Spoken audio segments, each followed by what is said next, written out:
Nah, cocok nih buat teman-teman yang naik Expander mau ngejar Porsche. Oke, halo semuanya, kembali lagi di Farid Hanif ya. Kali ini kita ada di Bangkok Motor Show dan di sebelah saya sudah ada Expander Cross Hybrid dan di belakangnya ada Expander Hybrid. Jadi tahun ini di 2024 Mitsubishi Expander dan Expander Cross itu dapat varian hybrid di Thailand. Iya, jadi Thailand dulu, entah Indonesia kapan. Semoga nggak lama ya. Dan yang menarik adalah tadi gue udah cek harganya. Jadi Expander yang bensin itu start from-nya itu 799.000 atau 800.000 baht. Nah, sedangkan untuk yang Expander Hybrid tipe paling tinggi itu 919.000 baht atau bedanya sekitar 110 ribuan baht ya. Nah, pertanyaannya kalau masuk Indonesia bedanya ya sekitar 50 juta lah, karena kan 1 juta baht itu sekitar 430 juta. Jadi ya sekitar 50 jutaan bedanya. Jadi kalau sekarang Expander yang Ultimate itu harga 317 juta ditambah 50 juta, ya sekitar 367 juta kalau di Indonesia. Tapi nggak tahu ya, nanti kita tunggu aja. Semoga mobil ini nggak lama masuk ke Indonesia. Terus apa bedanya sih dari eksteriornya? Baik yang Cross yang biasa, ternyata bedanya nggak banyak.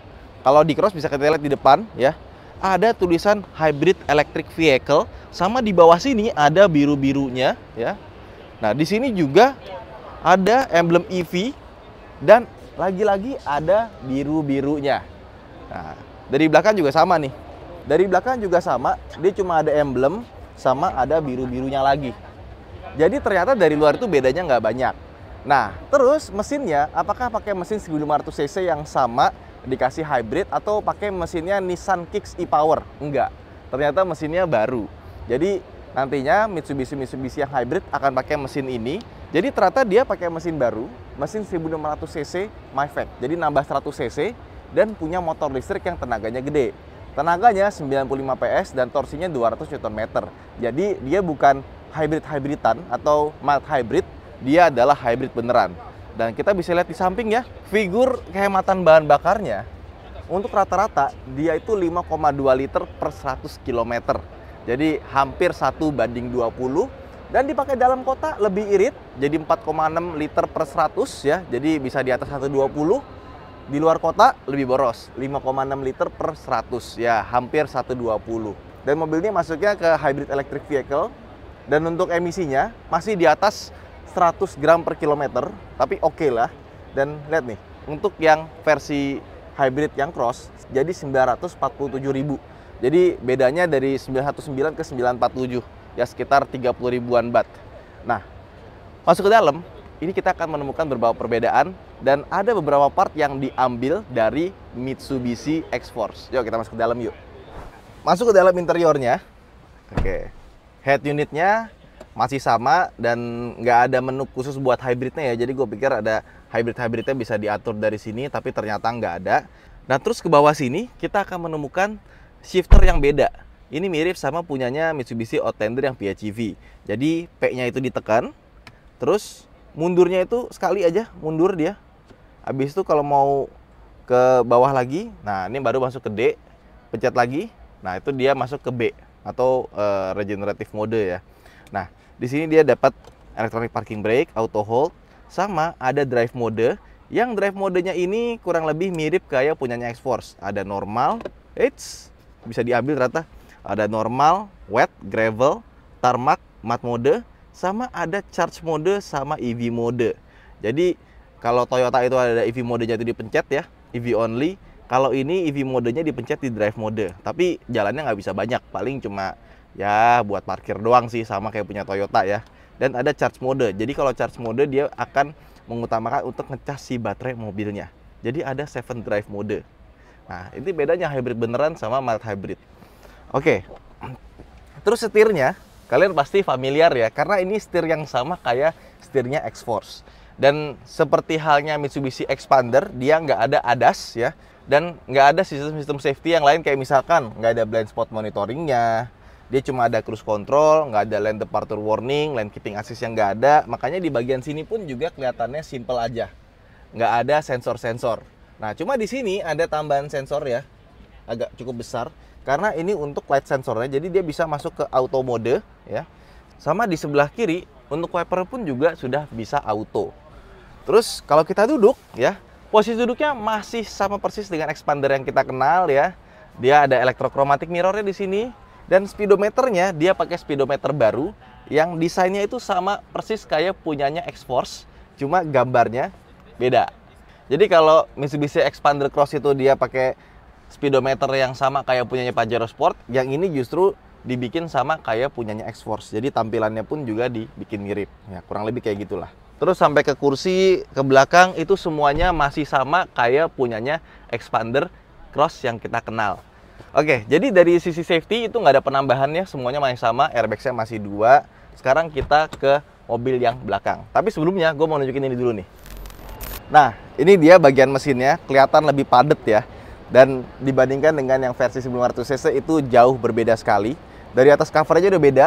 Dan ini kelihatan mesinnya tuh cukup sempit karena dia punya modul buat elektronik yang sangat besar di bagian sini. Dan seperti biasa, untuk kabel-kabel listriknya yang berhubungan dengan dinamo itu dikasih warna oranye untuk menandakan dia tegangan tinggi. Nah, berapa sih output tenaganya? Jadi dari mesin listriknya sendiri dia tuh 95 PS, dan kalau di total digabung dengan mesin bensinnya, peak powernya itu ada di 116 PS. Dan untuk torsinya ini yang agak lumayan karena torsinya itu kalau mesin listriknya sendiri itu 134 Nm, dan kalau digabungin itu dapat 255 Nm. Jadi besar sekali ya. Jadi kebayang sebenarnya hybridnya ini nggak cuma bikin irit, tapi hybridnya juga bikin expander itu jadi makin ngacir. Nah, cocok nih buat teman-teman yang naik expander mau ngejar Porsche. Dan mobil ini juga punya 2 buah reservoir buat radiator ya. Yang pertama sebelah kanan ini untuk cooling system yang ada di mesin listriknya. Dan yang kedua, ini ada pendingin untuk mesin bensinnya.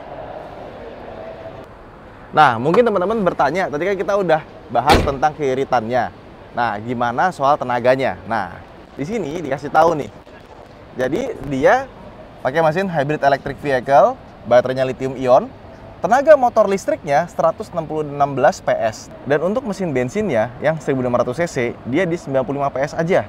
Ya, kok nggak terlalu gede ya tenaganya, padahal naik 100cc? Ya karena udah ada motor listriknya, buat apa lagi.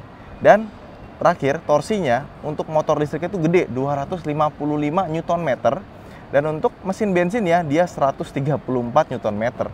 Jadi mobil ini nggak cuma irit, tapi kebayang akselerasinya dan tenaganya pasti jadi jauh lebih baik dibandingkan dengan yang versi standarnya yang 1500cc doang. Ya karena figur tenaganya ditambah motor listrik jadi lebih besar. Nah, sekarang kita ke expander. Seperti yang gue bilang tadi, bedanya nggak banyak. Ada di emblem, sama depannya ada biru-biru di bagian sini lagi. Dan di sini juga ada biru-birunya lagi. Dan biru-birunya ini ternyata stiker ya. Jadi yang hitam sama birunya ini bisa dicopot, bisa dikelet. Sama di sini juga ada biru-biru, dan ya ini tempelan juga sepertinya. Ya, sama di sini tulisan hybrid electric vehicle. Terus dia punya baterai itu adanya di kolong, dan kolongnya tuh agak ke tengah ya. Jadi kalau kita lihat di sini tuh kayak masih ada space. Di sini baru ada gundukannya. Jadi kalau kita mundurin abis, nah ini baru kelihatan. Kayak gitu. Coba kita majuin lagi. Nah, di situ kelihatan baterainya ada di bagian situ. Ya.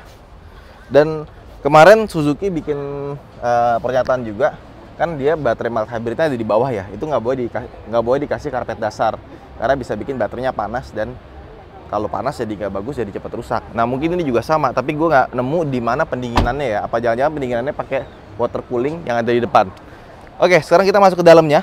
Nah, masuk ke dalam ya. Kurang lebih sama kayak punyanya Expander Cross ya, cuma beda di bagian warna aja. Di sini tuh kayak coklat muda ya, bukan kebiru-biruan gitu kan. Ada elektrokromatiknya juga sama kayak yang versi Cross. Terus di sininya, tadi gue lupa mention, dia ada HEV, Hybrid Electric Vehicle di sini. Kalau kita lupa bahwa ini mobil hybrid, ada tulisannya di situ. Terus AC-nya dia sama, kurang lebih kayak Expander yang kita kenal, cuma dia nggak ada auto AC-nya. Nah, sama di bagian sini, shifternya juga sama kayak yang punyanya Cross, dan setirnya pun juga sama, termasuk juga dengan speedometernya semua sama persis dibandingkan dengan Expander Cross Hybrid yang kita coba tadi gitu pas masuk ke dalam. Ya gue nggak sabar sih mobil ini bisa masuk ke Indonesia ya, karena Expander itu kan mobilnya basisnya udah enak ya, dia empuk, cukup kedap. Kalau dikasih mesin hybrid, Expander ini kan agak lemot sebenarnya kalau dibandingkan dengan kompetitornya. ini pasti bakal jadi apa ya, kayak obat buat teman-teman yang pengen punya expander tapi pengen akselerasi lebih dan konsumsi bahan bakar yang lebih irit. Semoga mobil ini masuk ke Indonesia nggak lama lagi dan semoga harganya bisa lebih murah dibandingkan dengan yang ada di Thailand. Ya harus lah ya, karena di Thailand ini mobil harganya 400 jutaan atau 300 juta, hampir 400 juta. Nah, ternyata di sini ada bagian mesin dan baterai yang terbuka. Jadi bisa kita lihat di sini, ini hampir setengah dari blok mesin ini ya. Itu adalah motor listriknya. Dan ternyata dia berbagi blok ya. Jadi dia tuh nggak terpisah loh. Jadi kalau kita lihat dari sebelah kiri ke tengah sampai ke kanan, itu dia dibikin nyambung. Kesannya kayak seolah-olah jadi satu bagian. Tapi ini tetap bisa dilepas kok. Dan di tengah-tengah sini, ini ada transmisinya, ECVT-nya. Dan di sebelah kanan, ya bisa kita lihat, dia antara generator sama si motor listriknya terpisah. Jadi generatornya di sebelah kiri, yang sebelah kanannya adalah motor listriknya. Dan motor listriknya gede seperti yang gue bilang, makanya tenaganya bisa gede banget sampai 116 dan torsinya 200 berapa 55 tadi ya Newton meter ya. Karena emang motor listriknya segede gini. Dan di sini ada baterainya yang ditaruh di tengah tadi. Dan untuk yang high voltage-nya dia pakai warna orange untuk kabel-kabelnya. Nah, untuk berkendara secara listriknya dia tuh ada dua mode, ada yang charge ya. Dimana kalau dia pakai model charge, dia akan mengutamakan untuk menggunakan EV. Jadi si mesin listriknya itu cuma buat ngecas si baterainya aja. Jadi mesin listriknya buat diterakin generator jadi listrik. Nah, jalannya pakai si motor listriknya. Jadi kurang lebih kayak Nissan Kicks e-Power. Atau ada EV Priority,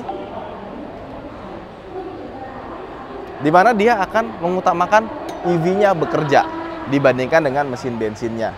Ya, kalau mau biasa-biasa aja ada normal, ada wet, ada gravel, tarmac, mat, sama kayak Mitsubishi X-Force yang kita kenal. Dan dia tetap pakai platformnya FWD ya.